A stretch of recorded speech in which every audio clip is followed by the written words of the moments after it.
Bonjour maître, comment allez-vous aujourd'hui? Je vais très bien. Et vous? Très bien, merci. Alors aujourd'hui, on va parler d'un sujet qui est le testament. Alors c'est un sujet délicat puisque on parle quand même du décès.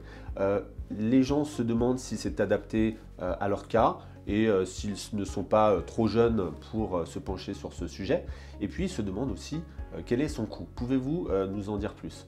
Alors, le testament est un acte merveilleux puisqu'il vous permet à votre décès de continuer à enquiquiner les autres, ce que vous aviez pu faire toute votre vie durant. Donc déjà, c'est merveilleux. La loi prévoit beaucoup de choses en cas de décès. Le Code civil dit qui sont vos héritiers. Mais vous pouvez vous dire, ah ben non, ça ne me convient pas, je veux changer les règles. Il y a des limites, la réserve héréditaire en particulier, mais c'est de dire par exemple, j'ai 2 enfants, j'ai 2 appartements, et je voudrais que chaque enfant ait son appartement. Bien, ce n'est pas ce que prévoit par défaut le Code civil. La difficulté, c'est que les enfants vont être en indivision, alors que je peux, par un legs d'attribution, dire que tel appartement revient à tel enfant, tel autre appartement revient à tel autre enfant, pour assurer la paix des familles.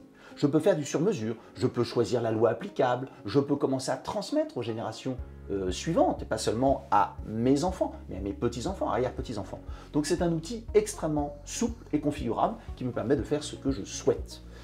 S'agissant du coût, il est extrêmement modique, puisqu'il est au grand maximum de 1 500 € et encore en considérant qu'on est dans la forme la plus sécurisée d'un testament, qui est applicable dans le monde entier, 40 pays en particulier, et qui a l'avantage d'être incontestable en justice. Donc vraiment, si on prend un testament haut de gamme parce qu'on veut une mort haut de gamme, parce qu'on veut vivre de manière haut de gamme, eh bien ce testament est une excellente formule. Voilà l'idée, c'est une très bonne piste patrimoniale à explorer. Très bien. Et d'un point de vue fiscalité, transmission, est-ce qu'il y a un avantage dans ce testament? Oui, bien sûr, parce que je peux faire du sur-mesure, je peux adapter, je peux organiser. Prenons un exemple, je peux dire qu'en cas de décès, effectivement, la loi désigne mon fils unique comme mon héritier, donc je n'ai pas besoin de faire un testament. Mais si je fais un testament en lui disant qu'il est mon légataire universel, il pourra prendre un petit peu moins que prévu, de manière à ce que ses propres enfants viennent à ma succession. Et plus je veux multiplier le nombre de légataires, plus je vais réduire la pression fiscale, puisqu'elle est, c'est un impôt progressif, donc les tranches les plus élevées seront moins vite atteintes.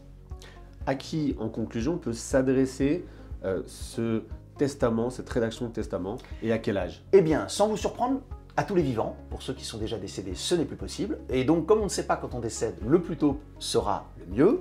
Je donne un exemple tout bête. Celui d'un couple qui se sépare avec des enfants mineurs. Et bien très souvent, il ne veut pas que ça soit, en cas de décès, le conjoint qui gère les affaires de son enfant.